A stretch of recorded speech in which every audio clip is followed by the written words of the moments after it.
In this video, we will provide an overview of the Measure Set Review, or MSR, process. We'll review the MSR cycle calendar and milestones so that you know when certain events and activities will take place and when you'll be most involved.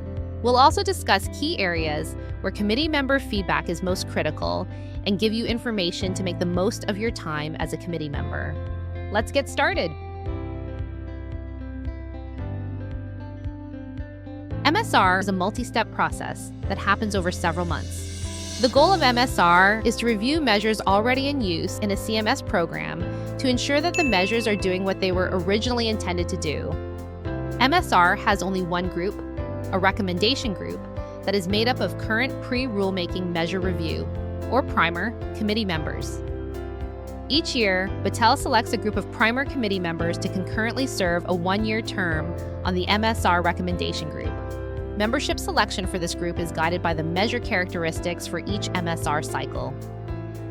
The MSR process usually begins in February with identifying potential measures to review. The MSR process finishes in October, after the MSR recommendation group makes their recommendations on the measures that were chosen for review. But lots of things happen in between to ensure that the MSR process is a success. Let's look at how the MSR process works. Step 1 is the identification of measures. Here, Battelle and CMS collaborate to identify a set of measures across programs and populations to review.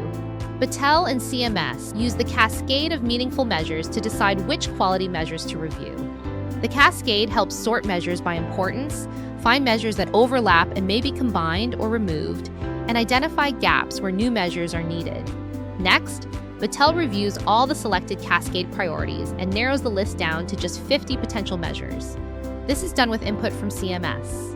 Battelle then creates a measure performance and impact analysis for each measure that summarizes the measure's specification, endorsement status, history, and other important factors.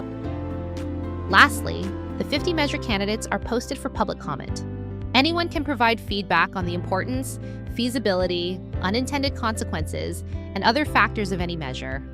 Using this feedback, Battelle works with CMS to reduce the number of measures that MSR will review to no more than 35 measures.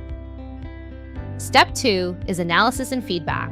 In this step, Battelle creates comprehensive preliminary assessments, or PAs, which summarize the most important measure information for consideration.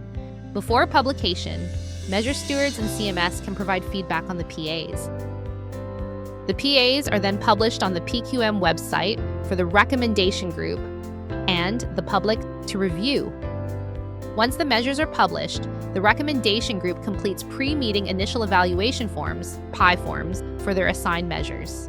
Members complete these PI forms on the PQM website by logging into their workspace account. Battelle staff collects and synthesizes all received feedback in preparation for the recommendation group meetings.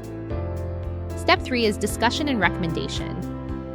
This step starts with the MSR recommendation group meeting. The MSR recommendation group meets in October, and this meeting is open to the public to listen in. During the meeting, Battelle staff reviews the basic characteristics of the measure. Staff will summarize the written public comments, as well as the results from the PI forms. Next, a CMS representative will provide a brief overview of the measure and talk about how it contributes to the objectives of the quality program. At this point, discussions will begin. Battelle will facilitate discussions about each individual measure. CMS staff, measure stewards, and developers will answer questions about the measure. Lastly, the recommendation group will vote individually on their final recommendation for the measure. In MSR, a measure needs only a simple majority. Remember, although the recommendation group provides recommendations, CMS makes the final decisions on the continued use of the measure in the CMS program. That's it. That's how the MSR process works to revisit and review existing measures, listen to the public and to experts, and to evaluate the continued use of measures that make America's healthcare better. Thank you for watching. If you need assistance or have any questions, please contact PQM support at battelle.org.